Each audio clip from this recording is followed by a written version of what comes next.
Aujourd'hui, le truc s'intéresse à une des merveilles de l'art cinématographique, la lumière. La sublimation de cet élément qui nous paraît si naturel au quotidien suppose en effet la maîtrise de nombreux paramètres. Avant toute chose, n'oubliez jamais les règles de sécurité élémentaires. N'utilisez jamais d'appareils dont les fils colorés apparaissent ou sont dénudés. Reliez toujours tout à des prises de terre. Déroulez les cordons électriques avant qu'ils ne chauffent et se calcinent. Petite astuce pour vous assurer que la puissance de vos lampes n'excédera pas celle de votre compteur. Identifiez le fusible de la pièce à éclairer. Si le fusible fait 10 ampères, la tension du courant 220 volts, la puissance disponible est de 10 multiplié par 220, c'est-à-dire 2200 watts. Cette astuce s'applique d'ailleurs à tout équipement électroménager. Voilà pour l'essentiel!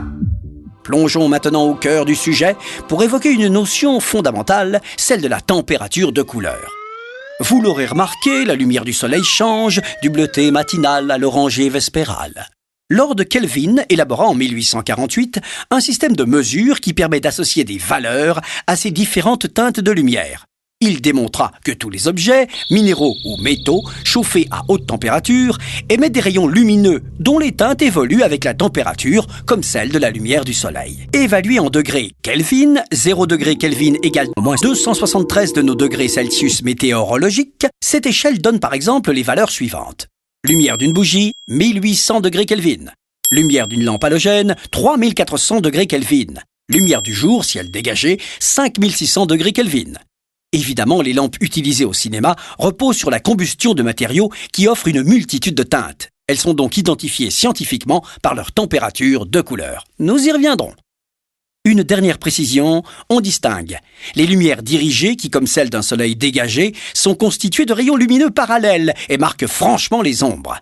Les lumières semi-dirigées, dont l'ampoule au centre d'une parabole, génèrent un cône de lumière. Les lumières non dirigées, qui à l'instar d'un soleil couvert, diffusent une lumière uniforme. Voilà! Nous pouvons maintenant vous dévoiler les luminaires les plus utilisés. Les mandarines. Enrobées en général d'une carapace orange, d'où leur nom, elles dégagent une puissance de 800 watts et leur lumière, semi-dirigée à une température moyenne de 3200 degrés Kelvin, donc plutôt jaune. Faciles à déplacer, elles existent aussi en 1000 watts et on les appelle alors des blondes. Nous vous laissons décrypter la métaphore. Les Fresnel sont pourvus d'une lentille dite de Fresnel, du nom du physicien français qui inventa cet ingénieux système. La lentille, striée, permet de paralléliser les rayons lumineux à volonté. De 1000 watts à 5000 watts, ces projecteurs permettent donc une lumière dirigée et sont plus délicats à déplacer. Température de couleur 3200 degrés Kelvin, jaune. Ils existent aussi en petite taille et prennent alors le nom de Mizar pour une puissance de 300 watts.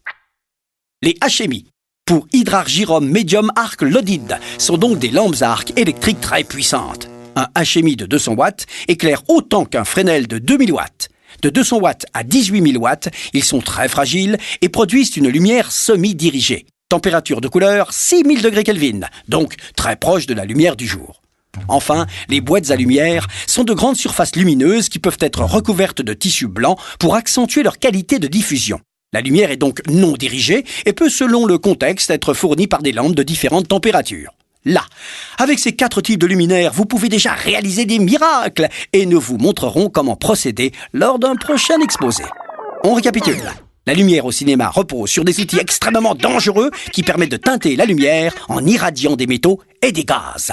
À bientôt pour un nouveau truc.